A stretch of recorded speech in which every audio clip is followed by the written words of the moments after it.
Bonjour et bienvenue dans ce nouvel épisode de la Robe numérique. Aujourd'hui, je vous propose de parler de rencontres, d'échanges, d'opportunités autour de la cybersécurité et de la sûreté. Pourquoi nous allons aborder ce sujet? Eh bien parce que les 8 et 9 mars prochains, au parc Chano à Marseille, va se dérouler l'Access Security.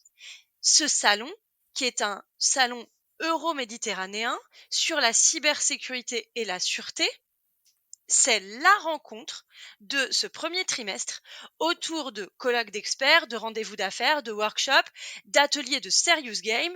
On vous en parlera, mais la robe numérique est aussi partenaire de l'Access Security. Pour évoquer l'ensemble des sujets, ou en tout cas les aborder de manière brève, on va essayer. J'ai invité aujourd'hui Benoît Fuseau, qui est président du CLUSIF. Le CLUSIF, c'est évidemment l'association de référence de la sécurité du numérique en France et qui est un partenaire historique de cet événement, l'Access Security. Bonjour Benoît, merci beaucoup d'être au micro de la robe numérique. Merci beaucoup surtout de l'invitation. Toujours un Alors, plaisir. est-ce que tu pourrais nous présenter en quelques mots le CLUSIF et puis ensuite on parlera des enjeux? Très bien, je vais essayer de faire ça brièvement. Donc déjà, le CLUSIF, c'est une association de loi de 1901 qui qui fête cette année ses 30 ans, donc une belle association. Aujourd'hui, on est 500 membres, donc 500 entreprises qui nous ont rejoints, ce qui représente 1200 participants. On organise plus de 200 réunions par an. On a 17 groupes de travail sur différents thèmes autour de la cybersécurité. Ah oui, j'ai oublié le principal quand même, de dire que quand même c'est une association qui réunit quand même des professionnels autour de la cybersécurité. Avec une particularité, c'est que nous n'avons pas de sponsors en dehors de nos sponsors pour nos 3 conférences, mais nous vivons principalement avec nos cotisations. Et donc de ce fait-là, on réunit à la fois des utilisateurs et des offreurs de solutions de cybersécurité. D'accord? Donc on met justement ces deux populations autour d'une même table pour réfléchir sur différents thèmes, comme la souveraineté, comme le shadow IT dans l'ère du numérique, des sujets un peu plus techniques comme le zero trust, etc. Aujourd'hui, on a 17 groupes de travail sur ces différents thèmes, et le principe, c'est que chaque membre peut venir avec une idée et proposer justement cette idée. Donc il y a tout un process pour valider en fait le lancement de ce groupe de travail pour qu'on ne parte pas non plus dans tous les sens.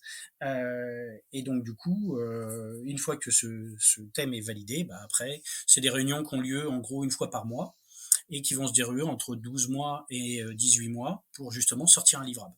Notre objectif, c'est bien de produire, de faire des publications. On a fait 13 publications l'année dernière, et ces publications donc sont accessibles sur notre site internet en libre public, donc ça c'est aussi important de le signaler à nos éditeurs. Je réserve juste une période de 6 mois à nos membres, parce qu'il faut quand même bien valoriser la cotisation de nos membres par rapport à ça. Et puis justement j'en profite pour dire que c'est important de venir rejoindre le CLUSIF pour nous aider à faire monter justement cette confiance numérique et aider les entreprises dans leur transformation digitale qui aujourd'hui est un enjeu majeur en termes de cybersécurité. Alors là, justement, on va parler d'un événement qui se passe en région. Ouais. Le CLUSIF est à Paris. Ouais. Est-ce que tu peux nous parler de la volonté aussi du CLUSIF d'avoir des contacts avec l'ensemble du territoire? Alors tout à fait, c'est un point essentiel. Donc je ne sais pas si les gens nous suivent un petit peu, mais ceux qui nous suivent ont bien noté qu'on avait sorti notre plan stratégique qui s'appelle Impulsion 2025 avec 3 grands axes. Et le premier axe, c'est justement fédérer. Alors que ce qu'on entend en fait par fédérer, c'est justement avoir un maillage territorial qu'on a déjà, qui est un réseau qui existe avec les Clusiens. Donc on a des associations qui sont localement, avec qui on a des liens, et aujourd'hui on voudrait renforcer en fait les liens que l'on a avec eux. Et donc justement pourquoi ces salons nous intéressent régialement, c'est justement pour renforcer les choses, et notre objectif premier est d'aller justement à la rencontre des territoires. Quel est le meilleur ambassadeur que d'avoir quelqu'un dans sa région qui vient de parler de ses problèmes? Donc pour nous c'est essentiel par rapport à ça. Et donc, on a un gros travail actuellement pour renforcer ce maillage avec les régions.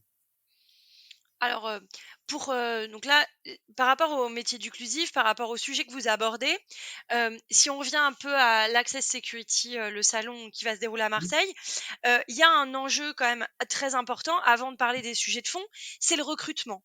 Le salon a décidé de dédier un espace pour le recrutement. Est-ce que tu peux nous donner, toi, ta vision en tant que président d'Inclusif sur cet enjeu de recrutement avant qu'on parle des sujets techniques? C'est un sujet majeur hein. Aujourd'hui. Tout le monde le sait et il n'y a pas une discussion sur lesquelles, dès que je discute avec des membres ou des non-membres hein, dans la communauté, le sujet justement du recrutement est un sujet majeur. On a d'ailleurs nous un groupe de travail qui s'appelle Inclusion Diversité, puisque aujourd'hui aussi, nous aussi, on s'intéresse justement à ces problèmes de où aller augmenter en fait le nombre de personnes, puisque on a quand même on constate quand même dans notre milieu que c'est très masculin et que donc du coup il faut qu'on aille chercher des viviers. Alors j'aime pas trop utiliser ce mot talent et faire un focus sur les femmes.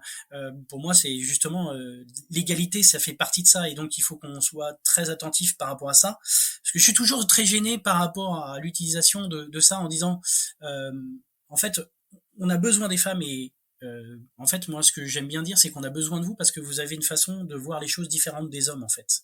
Et que la diversité est essentielle, justement, pour rapport à ça. Et d'ailleurs, c'est prouvé que quand on a des équipes de SOC, de réponse, d'analyse d'événements de sécurité, les équipes mixtes sont bien plus performantes que les équipes qui sont uniquement sur un seul sexe. C'est assez drôle d'ailleurs comme étude, mais moi ça me paraît très cohérent parce que justement l'analyse n'est pas du tout la même entre la vision entre un homme et une femme, comment on va appréhender un problème et comment on va le comprendre. Donc je suis toujours un peu gêné de mettre justement qu'un focus sur une minorité en général, hein, c'est un peu un problème pour ça, et c'est un petit peu ce qui me fait un petit peu peur par rapport à ça. Et en même temps, je dis que si on le fait pas, ben, ça ne avancera pas. Donc je suis toujours un peu partagé par rapport à ça, mais voilà. Et donc on a un groupe de travail justement qui est très impliqué par rapport à ces sujets-là, parce que c'est un problème qui nous concerne tous, quoi. Et qui Est-ce que va tu peut-être... pardon. Non, non, pardon. Est-ce que tu penses qu'il y a un problème de formation ou de quantité d'offres de formation? Est-ce que tu penses qu'il faudrait Non, je pense... ouvrir encore plus le champ Oui, des offres? alors ouvrir le plus le champ des offres. Moi, je pense qu'il y a un sujet déjà, c'est qu'aujourd'hui, euh, quand on parle de cybersécurité, on pense à deux métiers, RSSI et Pentester. Et en fait, il y a une multitude de métiers qui existent dans le monde de la cyber. Et aujourd'hui, on ne fait pas assez suffisamment savoir. Et c'est justement là-dessus sur les choses. Je reviens sur Impulsion 2025 parce que c'est une autre feuille de route et en fait l'idée que l'on a avec le conseil d'administration, c'est d'aller vers des métiers qui ne nous connaissent pas. Donc de nous faire connaître, mais aussi de faire passer des messages de sensibilisation et justement de pouvoir élargir. Parce que moi, je suis un parfait exemple. Et pourquoi j'ai voulu devenir président d'Inclusif? C'est pour deux choses. Parce qu'il y a 10 ans, je ne connaissais rien au monde de la cyber, mais rien du tout. D'accord. Et aujourd'hui, je suis président d'une association qui a une certaine renommée. Alors, faut rester très modeste parce que voilà, j'aime pas trop me valoriser. Mais l'idée, c'est que je voulais qu'on conserve de mon parcours. Moi, j'ai fait une école de commerce option finance. Et aujourd'hui, je suis RSSI dans une banque et je suis président d'une association en cyber et je donne des cours en cyber. Voilà. Donc, comme quoi, tout est possible. Moi, comme je dis, j'ai toujours un modèle. Enfin, j'adore cette personne, c'est Philippe Croison, qui m'a donné des ailes et qui m'a dit que tout était possible. Et donc, je suis un exemple que tout est possible. En 10 ans, je suis voilà passé de zéro connaissance. Alors j'avais quelques connaissances informatiques, hein, voilà, mais je n'avais pas de connaissances vraiment dans la cyber, donc j'ai appris et j'ai appris beaucoup grâce à ces associations.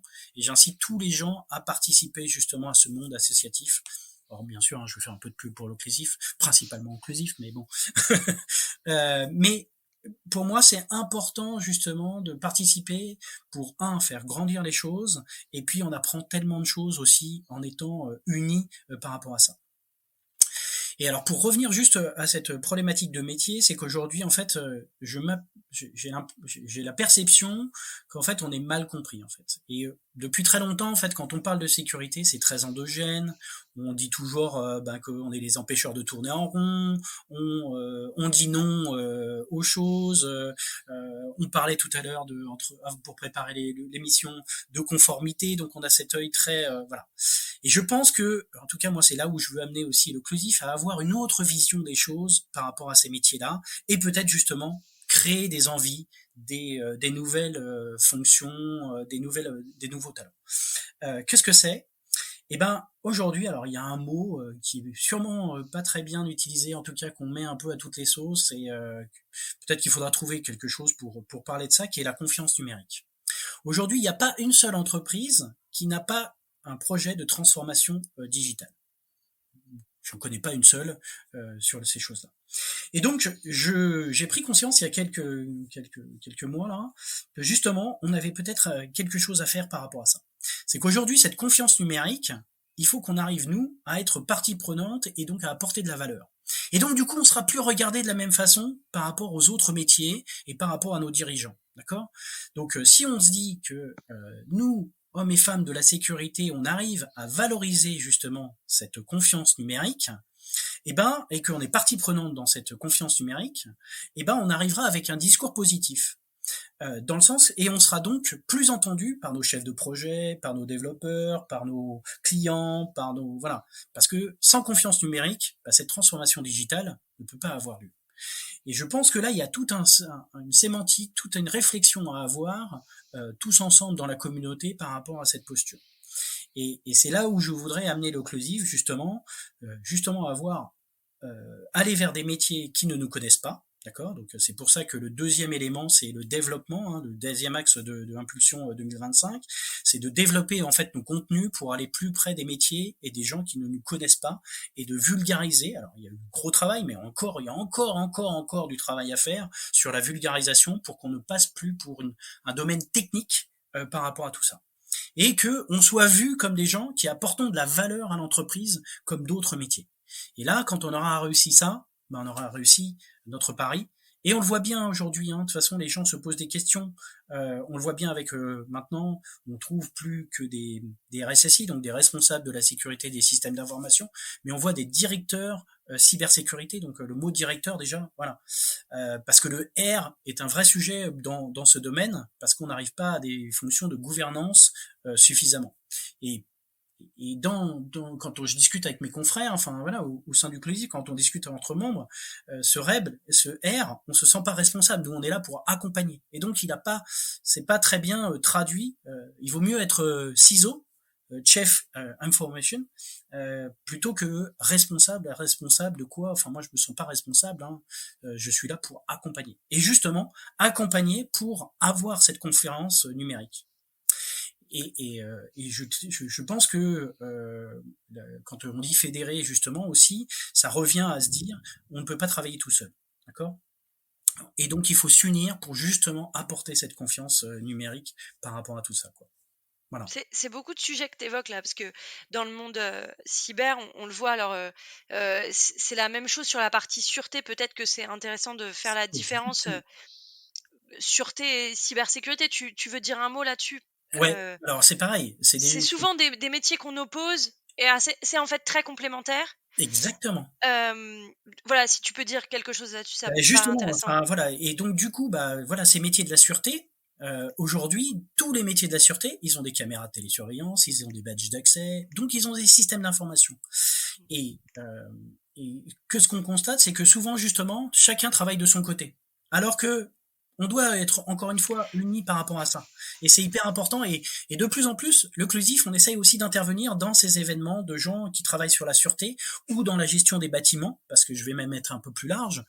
Aujourd'hui, il y a plein d'objets connectés. Et donc, du coup, cette méconnaissance des systèmes d'information, comment ça fonctionne, quels sont les risques, quelles sont les choses, doivent nous amener justement et font partie de cet écosystème pour construire cette confiance numérique. Et ça aura tout son sens en se disant, voilà, on a une confiance numérique et que l'on peut valoriser tous ensemble. Avec quels critères? À chaque organisation de le définir, mais dire à nos métiers, à nos dirigeants, à nos partenaires, même aux régulateurs, de dire, voilà, notre niveau de confiance numérique chez nous, il est à ce niveau-là, et donc du coup, ben on peut avancer et faire de la croissance de chiffre d'affaires, de progression, et donc apporter de la valeur en fait à l'entreprise. Parce que souvent on est vu aussi comme un centre de coût. On a plein de discussions sur le ROI en cybersécurité. C'est pas voilà, c'est un sujet pour moi qui est très philosophique, on va dire. Et je pense que là-dessus il y a pas mal de réflexions à avoir. Et alors, j'en profite, j'ai mon assistante aujourd'hui, donc côté mon métier principal, parce que président du Clusif, c'est du bénévolat. Donc de l'autre côté, je fais pas mal d'expérimentations aussi dans mon entreprise, et puis après j'en partage aussi avec les membres du Clusif, parce que c'est justement, moi je crois beaucoup à l'intelligence collective. C'est pour moi c'est essentiel, et pourquoi aussi je voulais être président d'une association qui a des valeurs comme le Clusif, c'est parce que justement ce partage est essentiel. Et donc si on parle de valeurs, enfin cette association a 30 ans, j'ai une certaine fierté d'en être président, parce que pour moi c'est vraiment une belle association et qui a des vraies valeurs, et qui a un modèle économique qui est très très très sain et avec une éthique très forte, quoi. Et ça, c'est pour moi, c'était essentiel de participer à quelque chose pour faire monter la maturité de tout ça. Et donc, pour revenir justement donc avec mon assistante, qui va faire une thèse en fait, et sa thèse va porter sur comment les indicateurs cyber peuvent faire changer des décisions de nos dirigeants, managers, d'accord? Donc un vrai sujet, quoi. Et j'ai pris avec elle, enfin, je prends beaucoup de plaisir à discuter avec elle et suivre ses travaux, parce que en fait il y a cette partie académique qui aujourd'hui n'est pas suffisamment présente dans notre communauté, à mon sens. Et d'apporter un peu justement parce qu'aujourd'hui on part sur des légendes urbaines, je vais dire, voilà, on part sur des postulats, et je vais donner un exemple. On est tous en train de se dire que le nombre d'attaques a augmenté. Mais concrètement, est-ce qu'on est capable de le vérifier ? Et en fait, c'est un journaliste qui m'a fait réaliser ça, parce que lui, dans ses analyses, il dit il n'y a pas plus d'attaques qu'avant. Enfin, je parle de ces 2 dernières années, 3 dernières années, c'est sûr que si on prend il y a 20 ans, c'est sûr qu'on n'est plus dans les mêmes. Mais il dit en fait aujourd'hui, et en fait ce que je constate, et c'est quelque chose, si vous me suivez, vous verrez, j'essaye de sortir un peu de cet entre-soi que l'on a dans la cyber aussi. Voilà. Parce qu'on est tout le temps en train d'en parler entre nous, et donc du coup, comme on en parle beaucoup, qu'aujourd'hui on a de plus en plus de moyens de détecter, on a le sentiment qu'il y en a beaucoup plus. Et si on regarde, et comme on n'a pas non plus de chiffres, parce que tout le monde ne déclare pas, etc. Donc comme les gens se délient un peu plus la langue, on a l'impression qu'il y en a beaucoup plus aussi par rapport à ça. Mais de façon vraiment statistique et scientifique, je ne suis pas sûr qu'il y ait beaucoup plus d'attaques. Par contre, elles ont des impacts beaucoup plus forts. Ça c'est plus ce que je constate.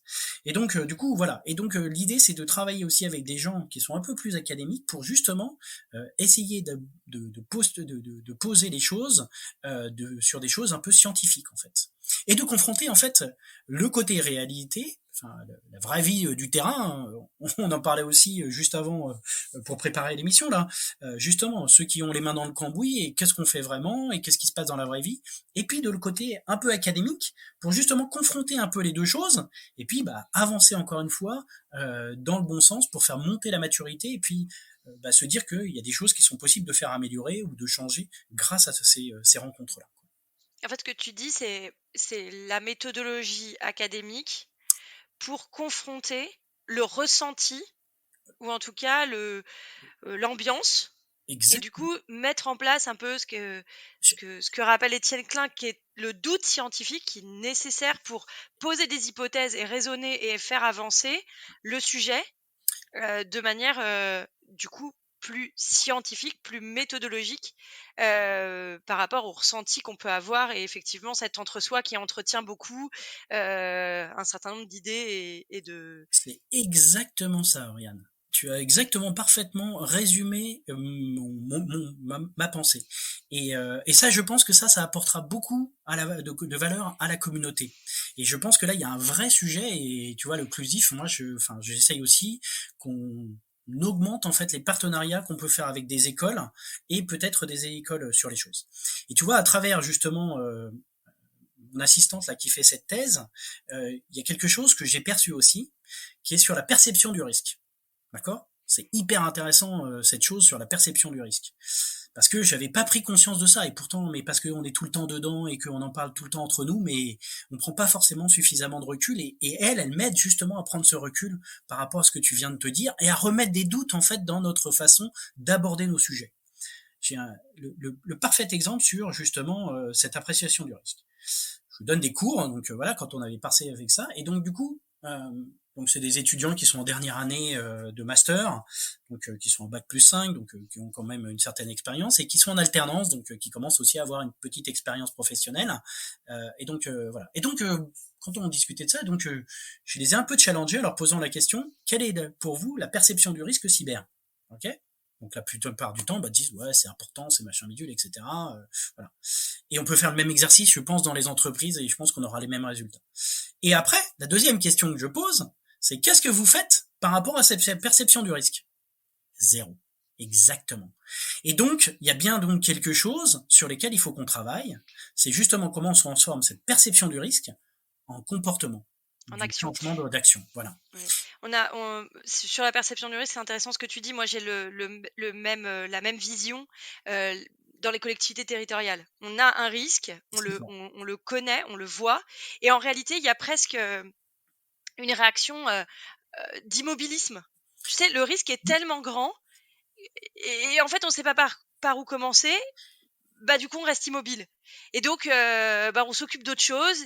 Et puis, parce qu'on c'est compliqué de savoir par où on commence, et on a du mal à transformer la vision de ce risque en action et en petites actions. Enfin, moi, je suis vraiment, je pense que sur la partie cyber, et d'ailleurs, c'est par rapport à ce que tu dis, c'est intéressant parce que qu'on soit sur le volet sûreté ou sur le volet cybersécurité, dans les deux cas, c'est l'enjeu de la sécurité de l'activité, de l'environnement, des collaborateurs, etc.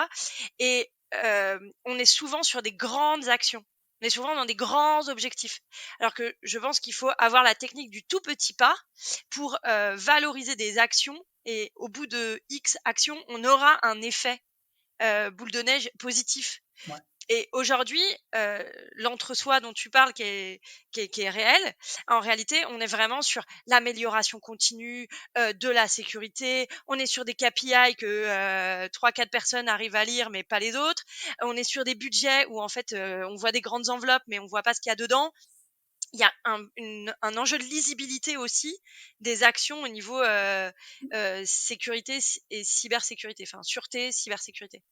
Et alors, c'est exactement, mais alors là, on est en plein dedans dans justement mes réflexions, et là où je voudrais justement, et en tant que président du Clusif, c'est justement de parler de ces sujets-là, mais de façon un peu plus globale à la communauté en fait. C'est vraiment ça mon objectif, et de faire prendre conscience sur les choses. Et il y a plein de gens qui réfléchissent à ça, hein, mais juste par rapport à ce que tu dis, c'est intéressant ce que tu dis, mais tout à fait. Aujourd'hui, en fait, on arrive à faire prendre conscience qu'il y a des risques à nos dirigeants, etc. Mais ce que tu as dit, c'est exactement ça. Ils ont peur parce que, en fait, ils savent pas par quel bout. De l'autre côté, j'entends souvent, c'est des termes techniques, c'est de l'informatique, donc je ne comprends rien. Moi, je suis incapable de toucher à tout, etc. Donc, du coup, ouais, mais il y a les spécialistes et les experts qui sont là pour ça. Et quand je dis justement qu'il y a de la vulgarisation, et ça rejoint, tu vois, alors le troisième axe du Clusif sur Impulsion 2025, qui est la sensibilisation. Quand je dis sensibilisation, c'est justement par rapport à ces sujets-là, tu vois, voilà. Donc on est en parfaite cohérence et en parfaite justement vision pour essayer de faire monter en maturité ces sujets-là. Mais j'ai presque l'impression qu'avant c'était un peu trop tôt. C'est ça. Tu vois, ça restait, je veux dire, ça restait assez confidentiel. Aujourd'hui, il n'y a plus une personne qui a pas essayé, enfin, qui a pas reçu un texto hyper bizarre de quelqu'un qui essaye de l'arnaquer en ligne. Enfin, je veux dire, à l'échelle individuelle, ce que l'on vit tous les jours avec les sollicitations de mails, de SMS, etc., les entreprises le vivent aussi. Donc, je pense que si l'enjeu, enfin, le risque, on va dire le risque cyber, en tout cas, la volonté d'utiliser les systèmes d'information pour usurper une identité, voler de l'argent, détourner des fonds, etc., en réalité, on le vit au quotidien à titre individuel. Donc, je pense aussi que ça a changé le paradigme pour les entreprises. C'est-à-dire que le dirigeant, comme tout le monde, sa fille, son fils, sa femme, lui-même, il a reçu un texto de quelqu'un qui essayait de lui voler de l'argent, de lui faire envoyer de l'argent, je sais pas où.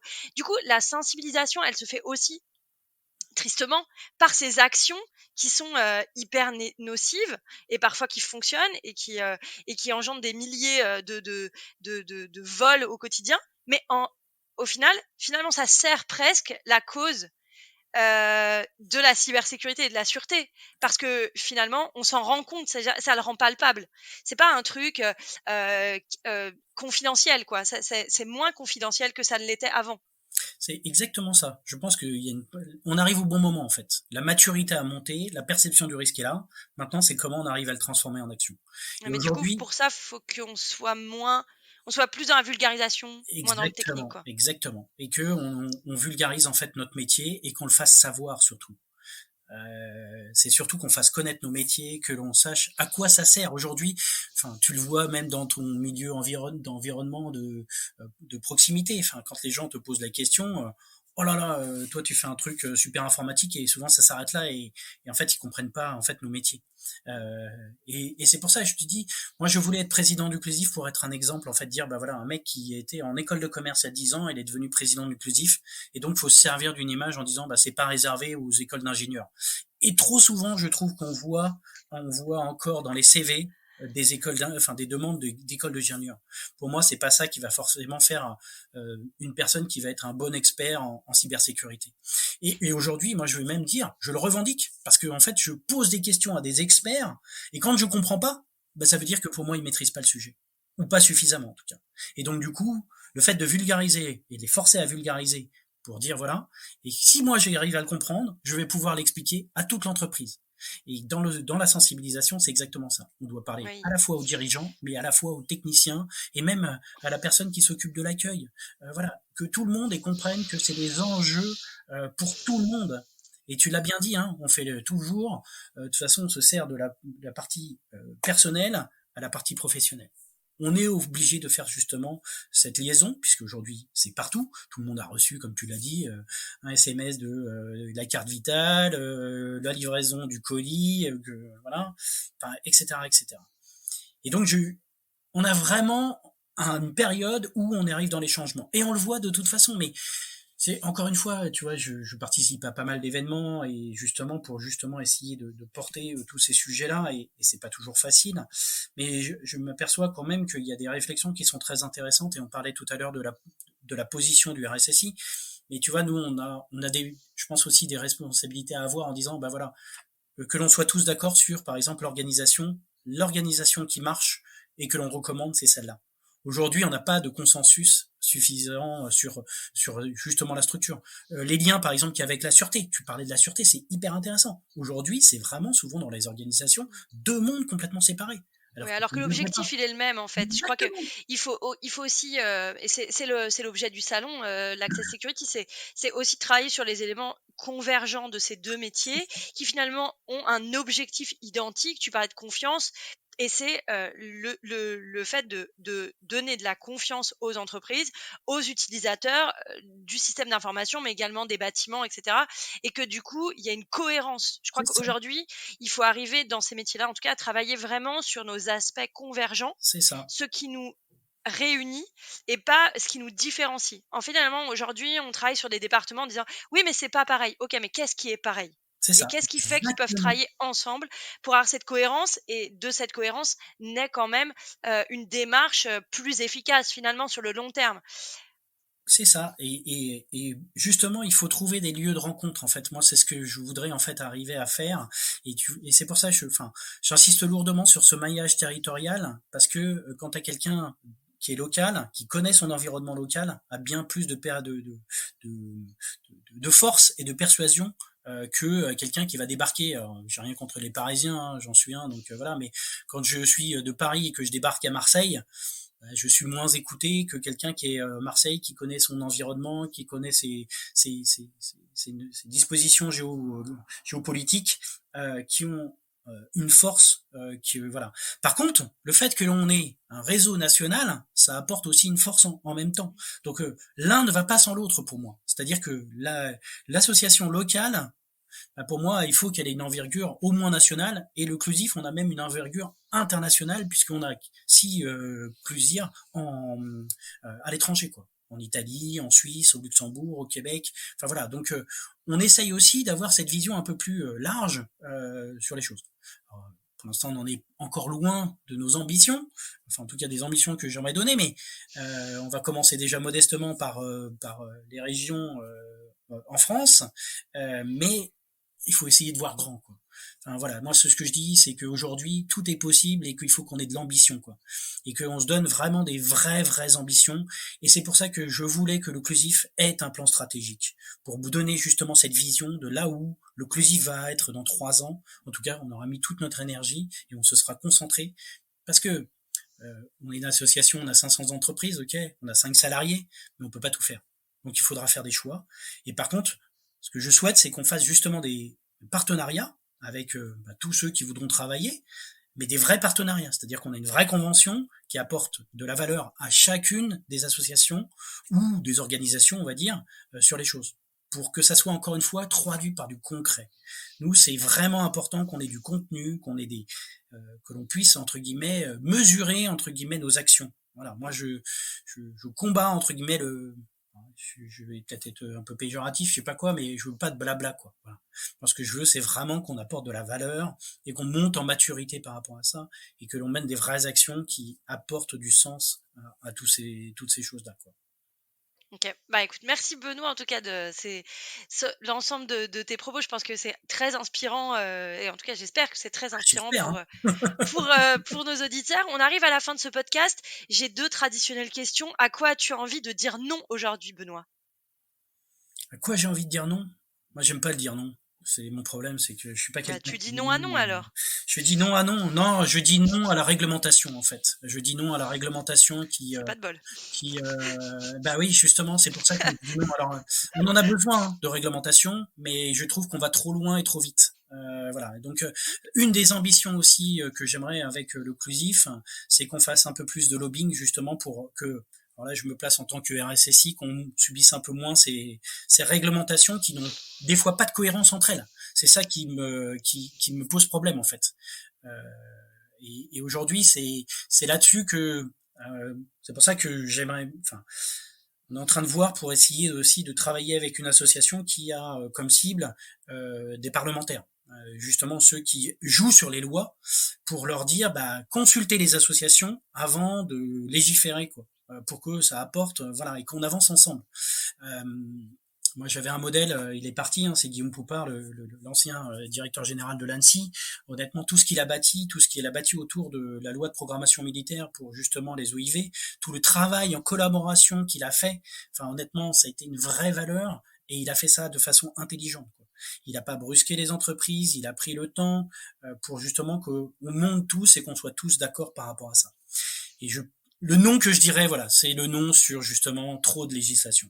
Voilà. Et à quoi tu as envie de dire oui alors? Il faut Oui, finir par une note positive. ouais, exactement. Ben toujours. Moi, je suis toujours positif. Bah oui, bah que l'inclusif grandisse et apporte vraiment de la valeur à la communauté, que tout le monde se sente justement dans un espace de confiance numérique euh, propice au développement écologique, économique, voilà, sociétal globalement, quoi. Ok. Bah, je trouve que cet épisode est hyper inspirant. Bah, j'espère Merci bien. beaucoup. Ouais, en tout cas, merci. Et puis, bah, moi, ce que je t'invite, enfin, c'est une proposition, mais que l'on refasse un podcast dans 1 an ou 2 ans pour que tu vois un peu l'évolution et justement là où le Clusif a avancé par rapport à son plan stratégique. Je pense que ça pourrait être intéressant de vous donner un peu de visibilité à nos éditeurs. Voilà. Le rendez-vous est pris. Et bah voilà, bon bah super, bah voilà. Merci en Et tout cas, puis, je Benoît. voudrais juste finir, je fais quand même un peu de publicité. Vas-y. On ne vit que de nos membres. Et donc, venez rejoindre l'Occlusif si vous avez justement, si ces propos vous ont inspiré. Pour moi, c'est essentiel. Et que vous soyez utilisateur ou offreur de solutions de sécurité, venez nous rejoindre. On a besoin de tout le monde. Voilà. Ok, Merci c'est bien beaucoup. noté. Merci Bah, beaucoup. merci à toi. Merci beaucoup. Et à bientôt À bientôt. au micro de la robe numérique.